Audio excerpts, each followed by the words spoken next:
Welcome to you all. Again, we're going to learn another imperfect computation, that is monopolistic computation. So, in the monopolistic computation, we'll learn the importance, meaning, importance, and features of the monopolistic computation.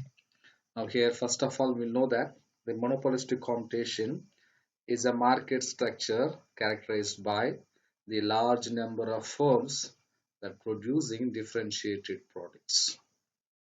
So it combines both the elements of monopoly and the competition.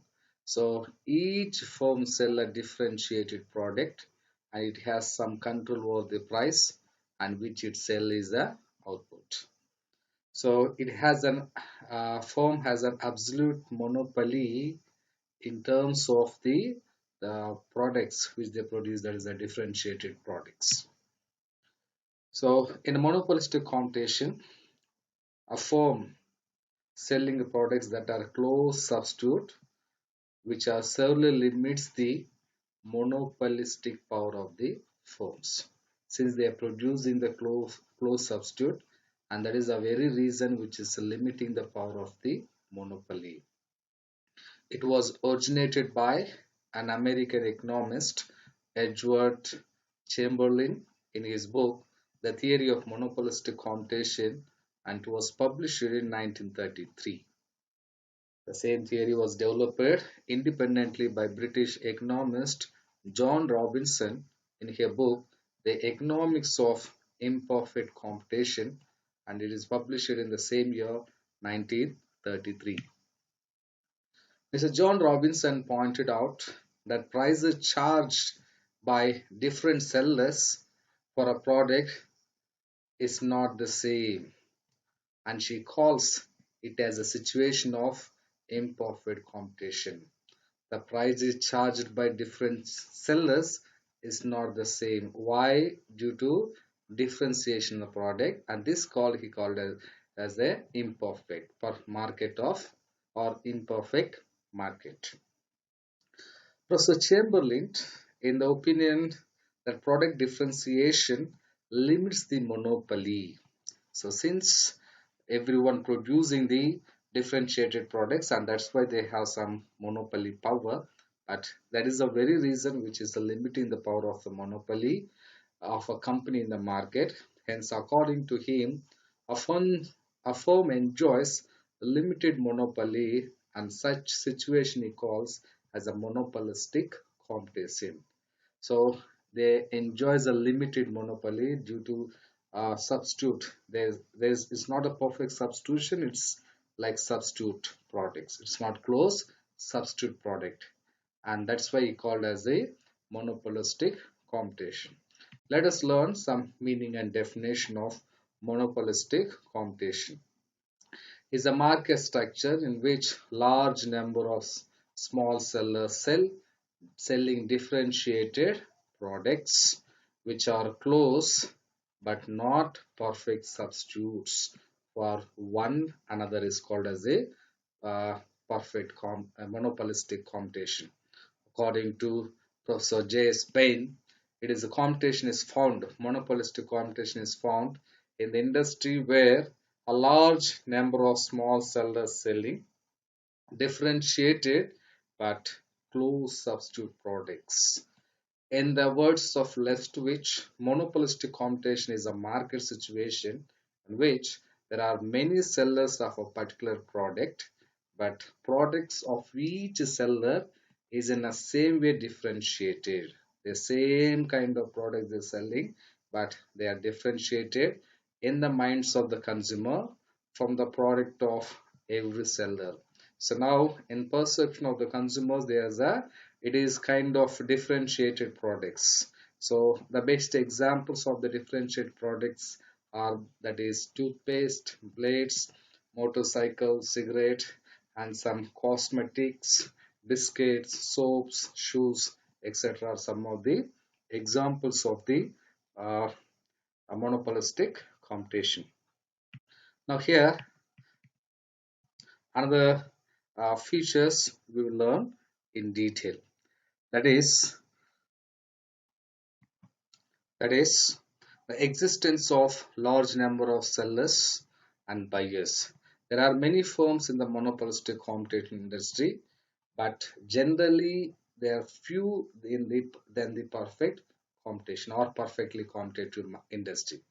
One of having large number of firms is that no individual or firm have such discretion or a price, but prices may not be the same for all the firms. Now here, market is characterized by imperfection. It may due to advertisements. It may also differentiation transport cost. It may be a irrational preference of the consumers. So here, sellers may also have inadequate knowledge about the market, about the prices at different segment of the in different segment of the markets, and that's why there we can find the markets of imperfection. Another feature is that free entry and exit. So the differentiation provides the ample of opportunity for a firm to enter into the group or industry when they're earning the supernormal profit. On the other hand, if the firm faces the problem of product obsolescence, it may be forced out to go out of the industry. When the industry incurring the loss, so the firms are exit from the industry. When it is in the profit, they will enter into the industry. That is one of the quite important feature of the monopolistic competition. Then other features is that there is an element of monopoly and the competition. Here, the firm enjoys some sorts of monopoly and even competition. So here, it is neither the absolute nor complete because each product faces competition from rival sellers selling different brands of the product. Another one, similar product but not the identical. So under the monopolistic competition, we can say the firm produces commodities which are similar to one another but not identical or not homogeneous. Example which already quoted, there is a toothpaste, blades, cigarettes, and the shoes, etc. And we can see another important feature is that the non-price competition. So here we can say there will be a competition among the mini monopolists, small monopolists for their products and not for the price of the product. So there we can say the product competition rather than price competition we can find in the monopolistic competition. And we can say there is a definite preferences of the consumers. Here we can say the variety of a brand, loyalty owing to the that is price of the special feature of the product that are produced by a particular firm, and that leads to different preference of the consumer for particular product. Then the product differentiated. So the firm adopting different techniques to differentiate the products from one to another. So it may take some two important forms, that is the real product differentiation and the imaginary product differentiation. In the real product differentiation, when they are produced out of the materials of higher quality, so or it may be when extraordinary on the basis of workmanship, and that is why real product differentiation, the high cost of material, color, design, size, then style, and the fragrance. So these are some real differentiation, and the personal care of the care taken for a produce of that particular product.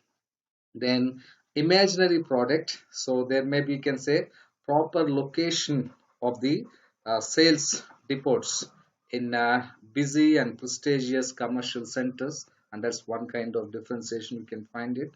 And selling goods under different trademarks. Then we can say that working hour which is very convenient to the consumers, so that is also one product differentiation. And home delivery of goods with extra cost, then offering gifts, discounts, and lucky tips, and agreements that are taken back if they are unsatisfactory by the consumers.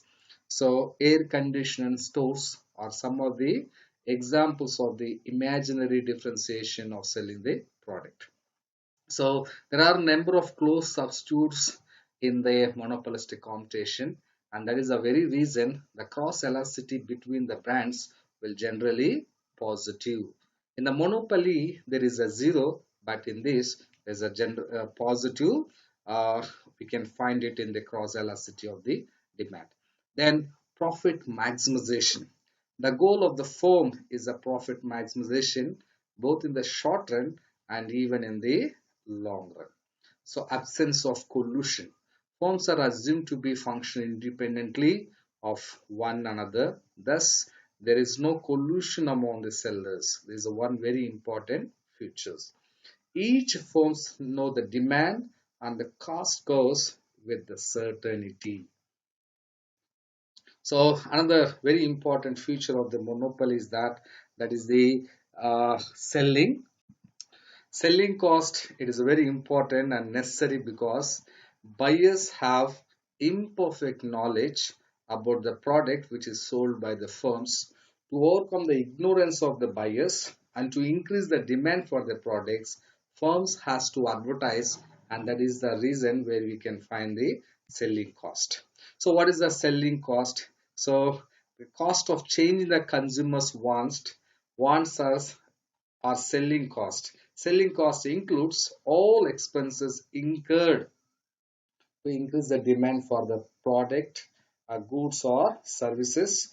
The examples of the selling costs are advertising in many forms, free samples which are given, salaries and allowances, and to the salesmen. So it's very important why they are spending is that to shift the demand curve to the right or to increase the demand curve for the product. So very simple, to increase the demand curve to the rightward. As I increase the demand to the rightward, so that will increase the demand for the product, and that will increase the revenue of the firm, and that's why there is a selling cost. So the Professor Chamberlain introduced the concept of the selling cost. According to him, selling cost is a U-shaped curve. A firm will continue add to its selling cost as long as additional cost, that is a marginal cost, is less than additional revenue. It should be less than, MC must be lesser than MR. Up to that, they are going to spend for the advertisement expenditure. So the firms pay for increased cost due to advertisement that will charge in the and that is the charging on the consumer for higher prices. So price increases when the firm is incurring the selling cost of the product. The consumer is ultimately worse off as a result of increasing the selling cost of the product. Selling cost incurred by the firm for advertising their products. What is the significance behind of spending or incurring the huge sum of selling cost? Now here we can see that so there is a monopolistic competition is the existence of large number of firms producing the differentiated products, and there is a differences quality and even variety of the products. So the people must know of the commodity which are produced by the firms. So that is why the advertisement is an integral part of the monopolistic competition. So why these people incurring the spending to promote the sales? That is the main reason of spending or significance of the selling cost. They are increasing the selling and shifting the demand curve towards the right and even to the upward. So upward shifting or rightward shifting. So both the way sales and profit revenue maximization will going to be incurred. That is why. So this is very important. The preference of the consumers are sometimes influenced by the purely advertisement and the publicity, and that's why the selling cost incurred to pursue the consumer. If the firms is not cautious, advertisement war may lead to reduction in the profit of those firms engaging in it.